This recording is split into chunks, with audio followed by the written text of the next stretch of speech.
Hello students, welcome to easy mathematical India. इस video में हम लोग संख्या पद्धति के प्रश्नावली 1.5 का क्वेश्चन नंबर 3, 4, 5 हल करेंगे।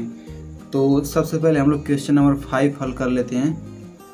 तो 5वां क्वेश्चन है, निम्नलिखित के हरों का परिमेयकरण कीजिए।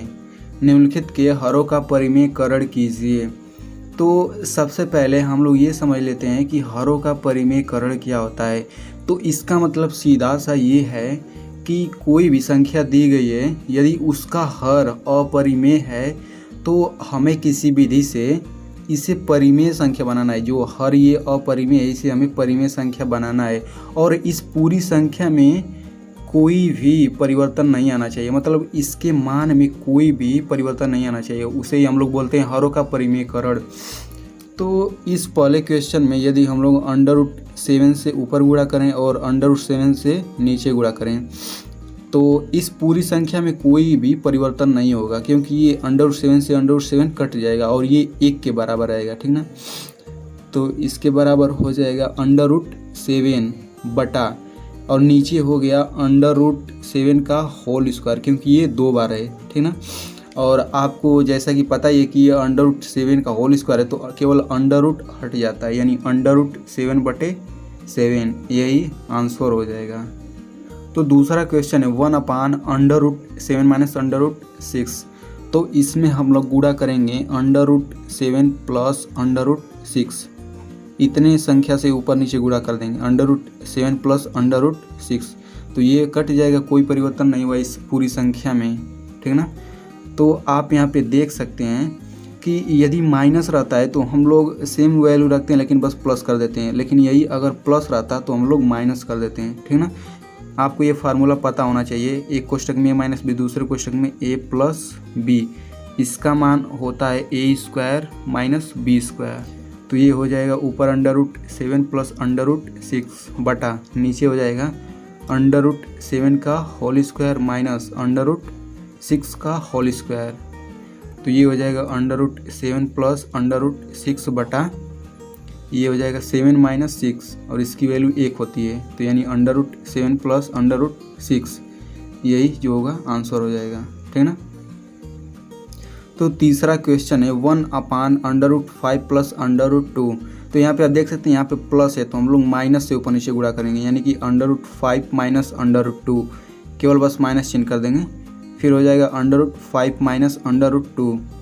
तो यहाँ पर भी फार्मूला बन गया a + b, एक कोष्टक में दूसरे कोष्टक में a - b। तो ऊपर हो जाएगा √5 - √2 अपान इतने का होल स्क्वायर क्या हो जाएगा 5 हो जाएगा और 2 का √2 का होल स्क्वायर हो जाएगा 2। तो ये हो जाएगा 5 - 2, यानी कि √5 - √2 अपान 3, ये इसका आंसर हो जाएगा। चौथा क्वेश्चन है 1/√7 - 2। तो यहाँ पे ऊपर नीचे गुणा करेंगे √7 + 2 अपान √7 + 2 बराबर ये हो जाएगा √7 + 2 अपान √7 का होल स्क्वायर 7 और 2 का होल स्क्वायर 4, ठीक ना। तो ये 7 - 4 हो जाएगा, फिर √7 + 2 अपान 3, ये आंसर हो जाएगा। अब बढ़ते हैं इन तीनों क्वेश्चनों में सबसे इम्पॉर्टेंट क्वेश्चन की तरफ, जो कि परीक्षा में पूछने की संभावना सबसे अधिक है। तो वो चौथा क्वेश्चन है। तो वो क्वेश्चन है कि संख्या रेखा पर √9.3 को निरूपित कीजिए। तो यदि इस तरह का कोई भी संख्या आती है, यानी कि अंडर में करके कोई भी संख्या आती है और हमें उसे संख्या रेखा पर निरूपित करना है, तो इसे निरूपित करने के लिए सबसे पहले जो अंडर के अंदर संख्या दी गई रहती है, जैसे यहाँ पे 9.3 दी गई है, तो जो अंदर दी गई उतने सेंटीमीटर की हम लोग एक रेखा खींचते हैं। तो सबसे पहले हम 9.3 सेंटीमीटर की एक इस पर रेखा खींचेंगे। ये हो गया 9 और ये हो गया 1 2 3 यहाँ तक। तो इसे हम लोग नाम दे देते हैं, ये A है, ये B है, ठीक ना। पूरी लंबाई कितनी है 9.3 सेंटीमीटर। अब इसके बाद हमें क्या करना है, इसके बाद फिर हमें 1 सेंटीमीटर लंबाई की एक रेखा खींचनी है। तो यहाँ से मतलब बी से 1 सेंटीमीटर लंबाई और एक रेखा खींचनी है। तो ये हो गया, इसे हम लोग सी नाम दे देते हैं, यानी बी सी की लंबाई हो जाएगी 1 सेंटीमीटर। ठीक है, ध्यान से देखते रहिए आप लोग, बहुत ही सिंपल है। उसके बाद हम क्या करेंगे, AC को व्यास मान के एक वृत्त खींचेंगे। ठीक ना, तो वृत्त खींचने से पहले हमें उसकी त्रिज्या पता होनी चाहिए। तो त्रिज्या पता करने के लिए सबसे पहले AC को हमें 2 बराबर भागों में बांटना होगा, तभी तो त्रिज्या आएगी। यदि AC व्यास है तो इसे समद्विभाजित रेखा खींचेंगे एक। तो उसे खींचने के लिए हमें यहाँ से सी बिंदु पर प्रकार रखेंगे इस तरह से, फिर इस तरह कट कर लेंगे। ठीक ना, फिर ए बिंदु पर यही रखेंगे प्रकार और इस तरीके से कट कर लेंगे। इसे हम लोग मिला देते हैं। मिलाने के बाद ये जो बिंदु है इसे हम लोग नाम दे देते हैं, इसे हम लोग डी नाम दे देते हैं। ठीक ना, तो ये जो बिंदु है AC का मध्य बिंदु है। तो सबसे पहले हम लोग यहाँ पे AD को त्रिज्या मान करके एक वृत्त खींच लेते हैं।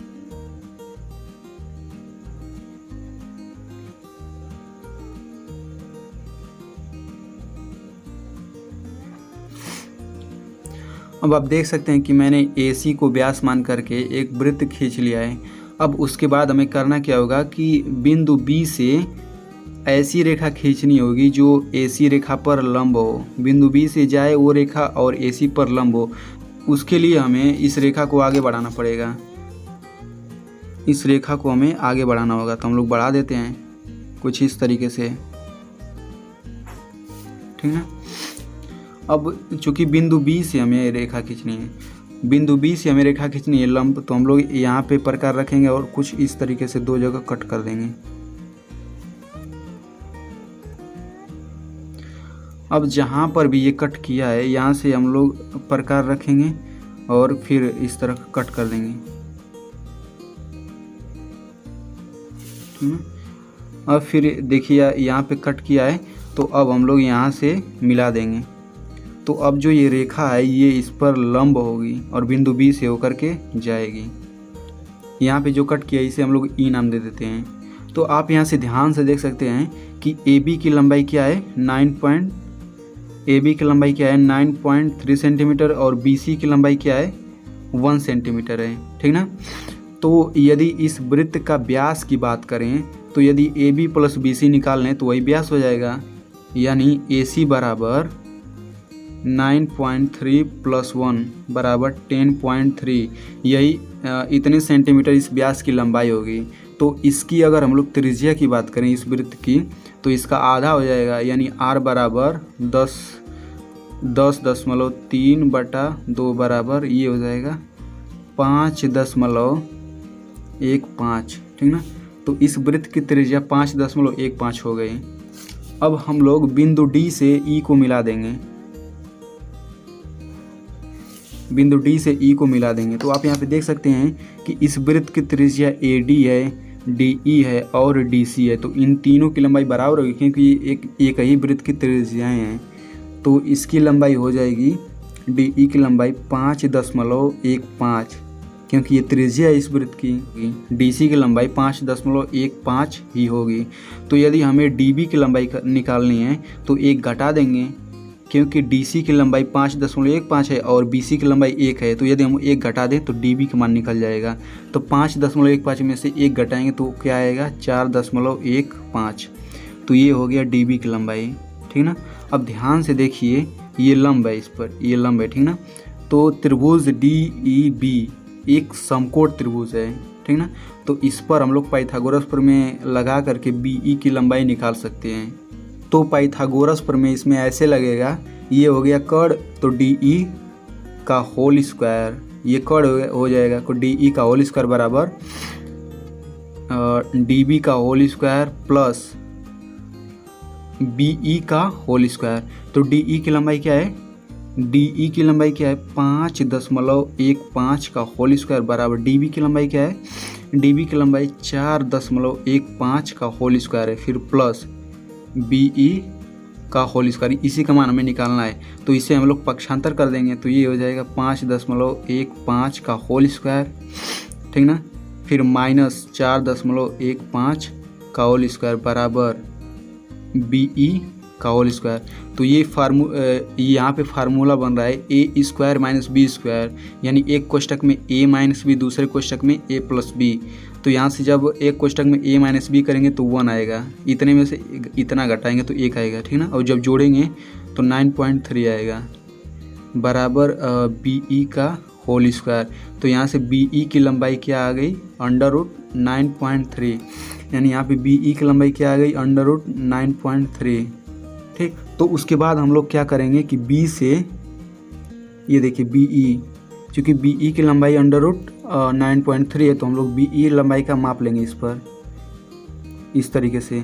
इसे मापने के बाद हम लोग इसे संख्या रेखा पर इस तरह से दर्शा देंगे, ठीक। तो ये यहाँ पे कट कर रहा है। अब जब यहाँ पे कट कर रहा है तो हम लोग बिंदु B को 0 बिंदु मान लेंगे। अब इससे संख्या रेखा बना देंगे, इसे हम लोग 0 मान लेते हैं। ध्यान से देखिएगा, अब इसे हम लोग 1-1 सेंटीमीटर के अंतर पर संख्या रेखा खींच लेते हैं। ये 0 हो गया, ये 1 हो गया, ये 2 हो गया, ठीक, ये 3 हो गया, ये 4 हो गया, ये 5, ये 6, यानी कि ये हो गया 1, ये हो गया 2, ये हो गया 3, यहाँ पे 3 है, ये हो गया 4, ये हो गया 5, ये हो गया 6। तो यहाँ पे ये जहाँ पे कट किया ये यही √9.3 है, ठीक ना। तो आई होप आपको ये समझ में आ गया होगा। अब बढ़ते हैं तीसरे क्वेश्चन की तरफ। तो तीसरा क्वेश्चन है, आपको याद होगा कि पाई को एक वृत्त की परिधि मान लीजिए C और उसके व्यास मान लीजिए D के अनुपात से परिभाषित किया जाता है, अर्थात पाई बराबर C/D है। यह इस तथ्य का अंतर्विरोध करता हुआ प्रतीत होता है कि पाई अपरिमेय है। इस अंतर्विरोध का निराकरण आप किस प्रकार करेंगे? तो चलिए इसका हम लोग सॉल्यूशन देख लेते हैं। तो देखिए इस क्वेश्चन में क्या कह रहा है, इस क्वेश्चन में ये बोल रहा है कि पाई को हम लोग मान लेते हैं कि ये क्या है, एक वृत्त है, ठीक ना, और इसकी त्रिज्या स्मॉल r है। तो हम लोग पाई को दर्शाते हैं परिधि बटा व्यास। हम लोग पाई को परिभाषित करते हैं परिधि बटा व्यास। कोई भी त्रिभुज उसकी परिधि और व्यास के अनुपात को ही पाई कहते हैं, ठीक ना। तो यहाँ पे थोड़ा गौर कीजिए आप लोग कि इसकी जो परिधि हम लोग मापेंगे तो किसी न किसी स्केल से तो मापेंगे, तो किसी स्केल पर मापने पर वो परिमेय संख्या आती है। यानी कि यदि हम लोग स्केल से मापेंगे तो परिमेय संख्या परिधि भी आएगी और परिमेय संख्या व्यास भी आएगी। तो इस तरीके से पाई तो परिमेय होना चाहिए, लेकिन यहाँ पे हमें सिद्ध करना है कि पाई एक अपरिमेय संख्या है। बस यही समस्या है इसमें, ठीक ना। तो देखिए सबसे बड़ी बात इसमें ये है कि ये परिधि है और हम लोग यदि परिधि की लंबाई कोई एक अपरिमेय संख्या भी होगी, ध्यान से सुनिएगा, यदि इसकी परिधि कोई एक अपरिमेय संख्या भी होगी तो हालांकि उसे हम लोग स्केल से मापेंगे, तो जब उसे स्केल से मापेंगे तो वो एक परिमेय संख्या हो जाएगी। चलिए हम लोग इसे एक एग्जाम्पल से समझ लेते हैं। तो आप यहाँ पे देख सकते हैं कि संख्या रेखा पर √2 को दर्शाया गया है और यहाँ 0 बिंदु से यहाँ तक की लंबाई √2 है, ठीक ना। यहाँ से लेकर के यहाँ तक की लंबाई √2 है, ध्यान से देखिएगा। लेकिन यदि हम लोग इसे स्केल से मापें, यहाँ पे चूँकि √2 है लेकिन इसे हम लोग स्केल से मापें तो यहाँ तक 1 हो जाएगी, और लेकिन यहाँ पे 1 2 3 4 यानी √2 का मान 1.4 आएगा, ठीक। जबकि √2 का मान क्या होता है, √2 का मान होता है 1.414, ऐसे ही करके आगे तक ये चलता जाता है। यानी √2 एक अपरिमेय संख्या है। √2 एक अपरिमेय संख्या है, लेकिन जब इसको हम लोग स्केल से मापे तो 1.4 आया जो कि परिमेय संख्या है, ठीक ना। तो इससे यही निष्कर्ष निकलता है कि कोई भी अपरिमेय संख्या दी गई रहती है, यदि हम लोग उसे स्केल से मापते हैं तो उसे हम लोग नहीं पहचान पाते कि वो अपरिमेय संख्या है। तो सबसे बड़ी बात ये है कि यदि परीक्षा में ये क्वेश्चन आ जाता है तो हम लोग इसे कैसे लिखेंगे, ठीक ना। तो इसे आप लोग कुछ इस तरीके से लिखेंगे कि इसका कोई अंतर्विरोध नहीं है। याद रहे कि जब कभी भी एक फीट से या किसी अन्य युक्ति से लंबाई मापते हैं तब आपको केवल एक सन्निकट परिमेय मान प्राप्त होता है, अतः आप यह अनुभव नहीं कर पाते हैं कि C या D अपरिमेय है। तो आई होप आपको समझ में आ गया होगा। Thanks for watching.